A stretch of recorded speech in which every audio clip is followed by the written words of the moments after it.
भगवान शंकर जी की पत्नी माता सती योग अग्नि में जलकर भस्म हो गई। क्यों?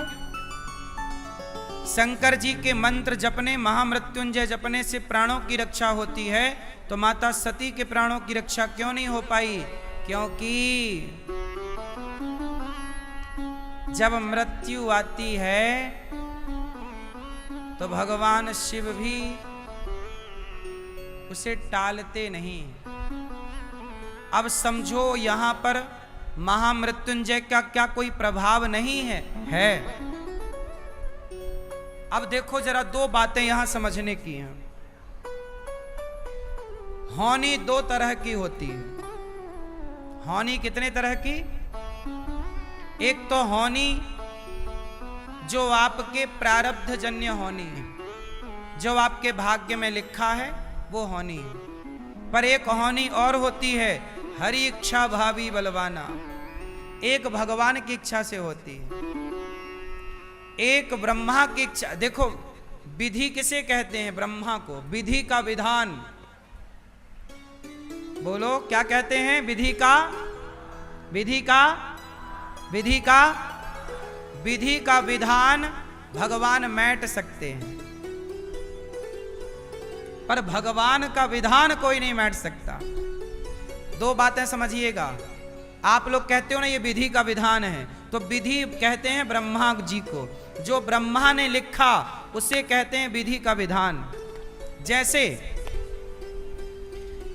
सांदीपनी गुरु जी का बेटा मर गया, भगवान कृष्ण जहां पढ़ने गए उज्जैन, उनका बेटा मर गया। वो क्यों मर गया? क्योंकि विधि ने इतनी ही उम्र लिखी थी,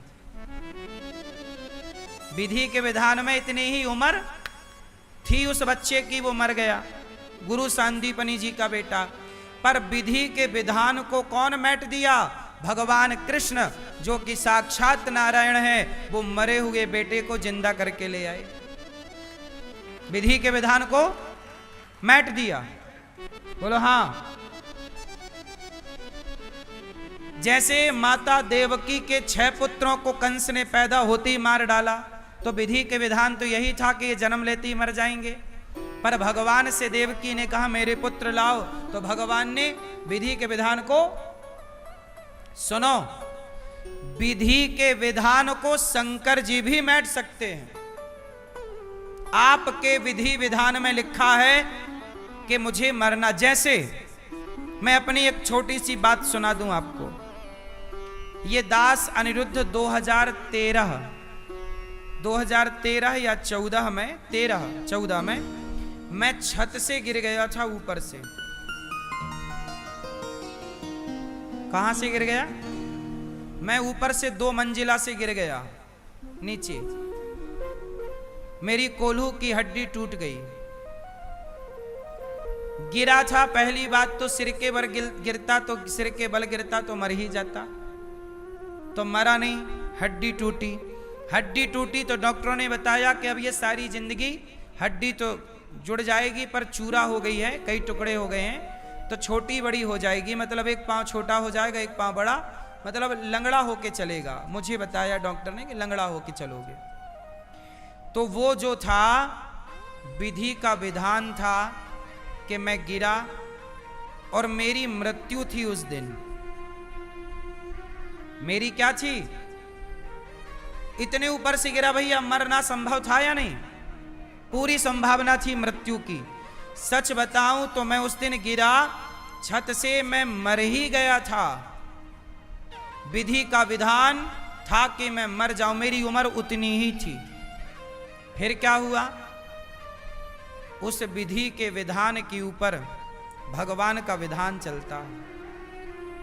शायद इस शरीर से कोई पुण्य हुआ होगा।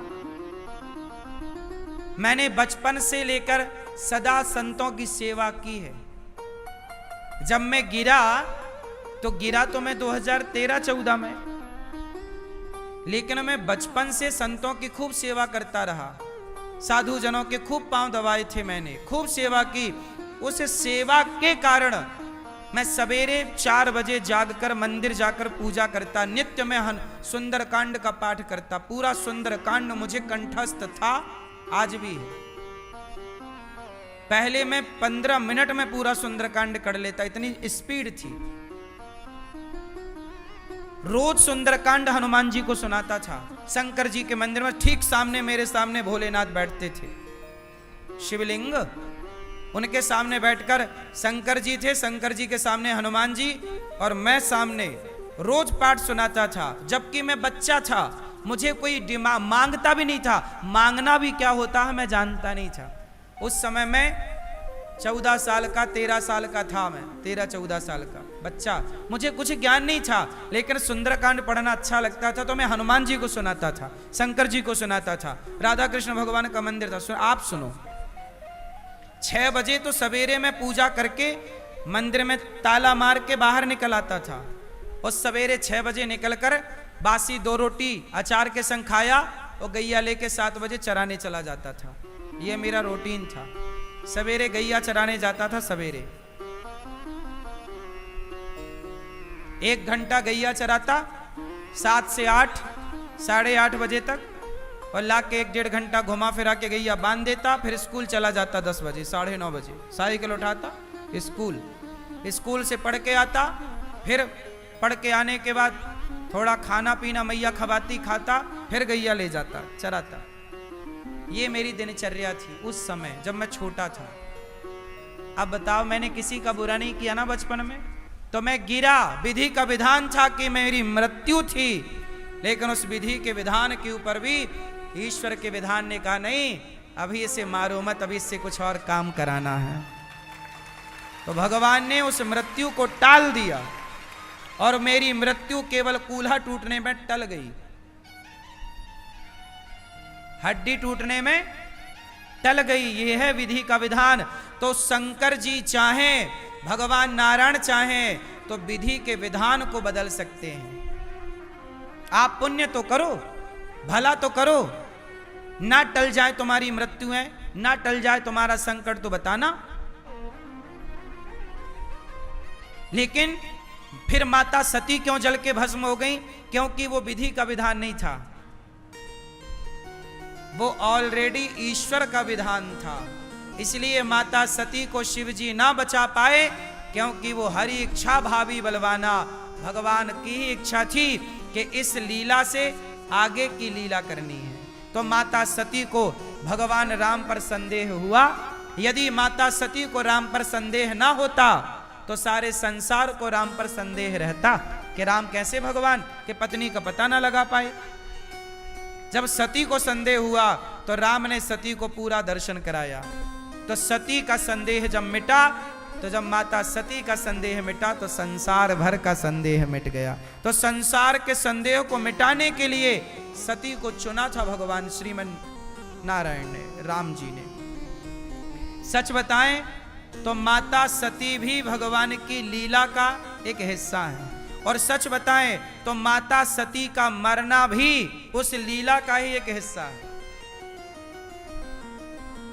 समझो आप, इस संसार में जो हो रहा है वो यूं ही नहीं हो रहा है, ऐसे ही नहीं हो रहा है, कुछ विचार से हो रहा है। आप जिंदा हैं तो यूं ही जिंदा नहीं है। आप में से बहुत लोग होंगे कि बाल बाल आप लोग मरते मरते बचे होंगे। आपका एक्सीडेंट होते होते बचा होगा, ये घटना होते होते आपके साथ बची होगी। भाई हुई ही थी घटना तो मरे क्यों नहीं, आप बचे क्यों? क्योंकि आपके किसी पुण्य ने आकर के विधि के विधान से ऊपर खड़े होकर भगवान ने आपकी रक्षा कर ली। यही है ईश्वर का विधान। विधि का विधान भी टाल सकते हैं भगवान। भावई मैट सके त्रिपुरारी। शंकर जी भावी मतलब होनी को मैट सकते हैं, पर माता सती चूंकि उस लीला का एक हिस्सा थी तो माता पार्वती, माता सती बाद में पार्वती बनकर आई और शिव पार्वती का फिर संबंध हुआ।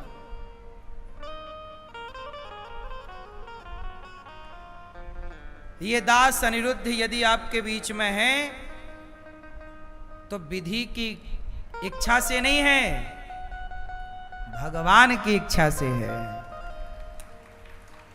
इसलिए भगवान पे भरोसा रखो, विधि के विधान को भी मैटा जा सकता है।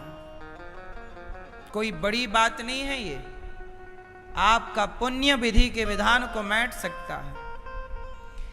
एक उदाहरण देता हूं वेदों से और पुराणों से, सुन लेना ये कथा कहीं भी। मार्कंडेय जी नाम के एक ऋषि हुए हैं। जब वो पैदा हुए तो उनकी जन्म कुंडली बनाई गई। उनके पिता बहुत बड़े ज्योतिषी थे। तो मार्कंडेय जी पैदा हुए तो उनकी उम्र निकल कर आई कुंडली में। बोले ये बालक तो केवल 10, 12, 14 साल जिएगा, मतलब 14 साल में मर जाएगा ये बालक। माना कि 10, 14 साल। अब बाप बड़ा चिंतित। भाई जिस बाप को पता चल जाए कि बेटे की आयु कम है, उसे नींद कैसे आएगी। अब बाप बेचारा सोया नहीं, जान गया कि विधि का विधान है कि इसे 14 साल में मरना पड़ेगा। अब वो बेचारा बाप सब साधु संतों से पूछे, महाराज मेरे बेटे की उम्र कैसे बढ़ेगी। 14 साल की उम्र कुंडली कह रही है, 14 साल छोटा बालक चला जाएगा। महाराज मेरे बच्चे की उम्र कैसे बढ़ेगी, कैसे, क्या करूं मैं, क्या करूं मैं, क्या करूं।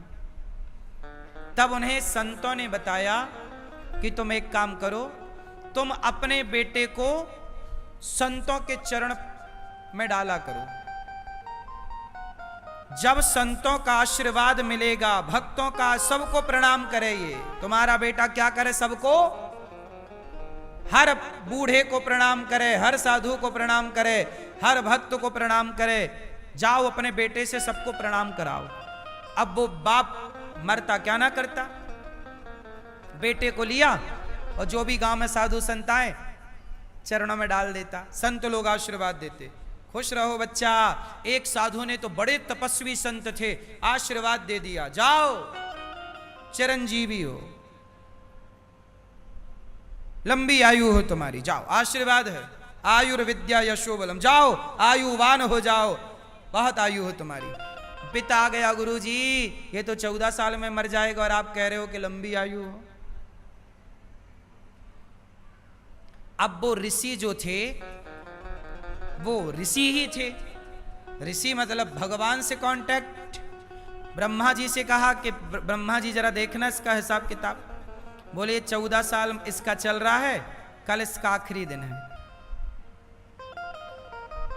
कल ये मर जाएगा और आपने आज आशीर्वाद दे दिया कि जाओ चिरंजीवी हो जाओ, मतलब लंबी आयु पाओ, जाओ दीर्घजीवी भव, जाओ।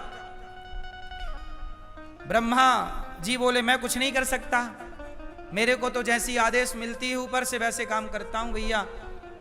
मैंने तो लिख दिया कि 14 साल मतलब 14 साल। अब बोले ब्रह्मा के बस का नहीं है। सीधा संत जी ने भगवान का, हे प्रभु मैं आपका दास हूं, दिन भर आपका भजन करता हूं, मैंने एक बालक को आशीर्वाद दिया है, मेरा वचन मिथ्या ना होना चाहिए। साधु का वचन मिथ्या नहीं होना चाहिए। प्रहलाद जी ने कहा खंबे पे भगवान है, प्रहलाद के वचन की रक्षा करने के लिए नरसिंह भगवान खंबे से निकले। प्रभु मेरा वचन है कि यह बच्चा मरना नहीं चाहिए। भैया शास्त्रों में लिखा है कि भगवान ने संत के वचन रखने के लिए प्रकट होकर कहा, बालक तुमने सब बड़ों को, बुजुर्गों को प्रणाम किया और तुम्हारे पास आशीर्वाद का इतना धन हो गया है कि तुम 14 साल क्या 14 युगों में भी नहीं मरोगे। 7 लोग अमर हैं, उन 7 के ऊपर मार्कंडेय जी अमर हैं। चिरंजीवी 7 है, अश्वत्थामा बलिर्व्यासो हनुमानश्च विभीषण कृपा परशुरामश्च। 7 लोग अमर होते, जैसे हनुमान जी अमर हैं, अश्वत्थामा अमर है, अश्वत्थामा बलिर्व्यासो, बलि व्यास जी, अश्वत्थामा बलिर्व्यासो बलि व्यास जी, हनुमानश्च विभीषण हनुमान जी, विभीषण जी, कृपा कृपाचार्य परशुराम जी। ये सब लोग जीवित हैं, मतलब 7 लोग चिरंजीवी हैं, अमर हैं।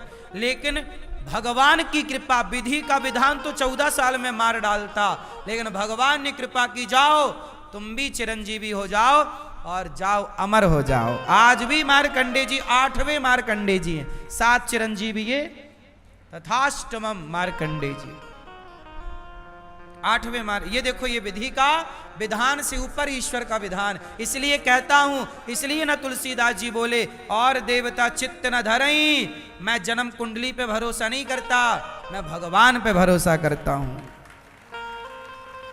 ग्रह नक्षत्र क्या बिगाड़ेंगे जब भगवान बनाने वाले हों, और ग्रह नक्षत्र क्या बनाएंगे जब भगवान बिगाड़ने वाले हों। इसलिए और देवता चित्त ना धरई, हमने तो भगवान श्रीमन्नारायण को, अपने श्याम सुंदर, अपने राम लला को हृदय में बसा रखा है, और किसी के लिए अब जगह नहीं है। बात समझ में आई? इसलिए डरने का नहीं, भगवान के आश्रित रह के बिंदास जीने का। मौत आएगी तो घर के अंदर भी आ जाएगी, और नहीं आएगी तो एरोप्लेन गिरा, सब जल गए, फिर भी नहीं मरा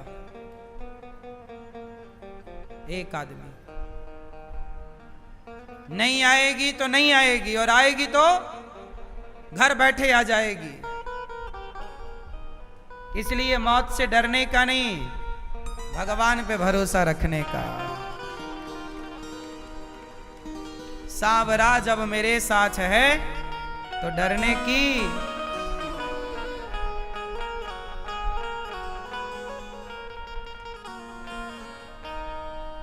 भगवान पे भरोसा बड़ी चीज है मेरी मां। अब देखो ना, ध्रुव जी महाराज अपने पिता की गोद में चले बैठने, पिता ने गोद में बिठाया नहीं, पिता ने गोद में बिठाया नहीं, तो मां ने कहा जा परम पिता की शरण में जा। विधि के विधान ने ध्रुव जी के भाग्य में राज सत्ता नहीं लिखी, समझो। विधि के विधान ने ध्रुव जी के भाग्य में राजगद्दी नहीं लिखी, पर ध्रुव जी ने जब भगवान की शरण ली तो विधि के विधान को मैट कर भगवान ने 36,000 वर्षों का राजा बना दिया ध्रुव को। ध्रुव जी को उनके पिता की गोद में जाकर बैठने लग गए तो उनकी सौतेली मां ने नीचे गिरा दिया। तब मां ने कहा जाकर तपस्या करो, और ध्रुव जी ने तपस्या करी। 5 महीने में भगवान प्रकट हो गए। जो भगवान दे सकते हैं ना, वो तुम्हारा बाप भी क्या देगा। और विधि का विधान क्या देगा। भगवान बड़े हैं। भगवान तो रोज ब्रह्मा बनाते हैं, भगवान 50 ब्रह्मा बना सकते हैं। उन 50 में से एक ब्रह्मा ने तुम्हारा विधान बनाया है। बोलो हां कि ना।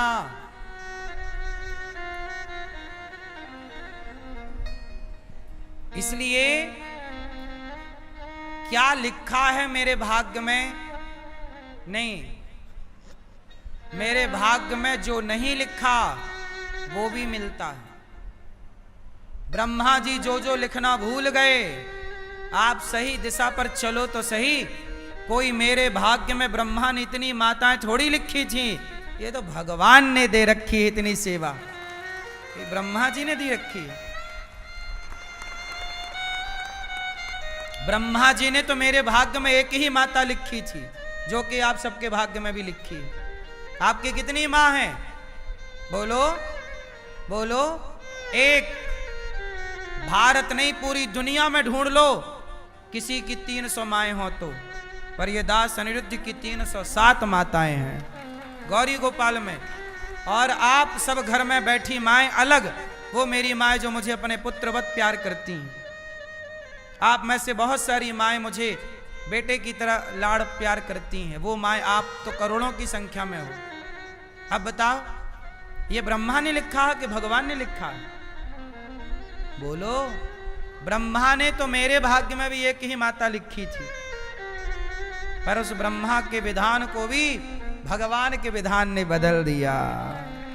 आप सही दिशा पर तो चलो, तुम्हारे हाथ की रेखाएं वेखाएं सब बदल जाएंगी।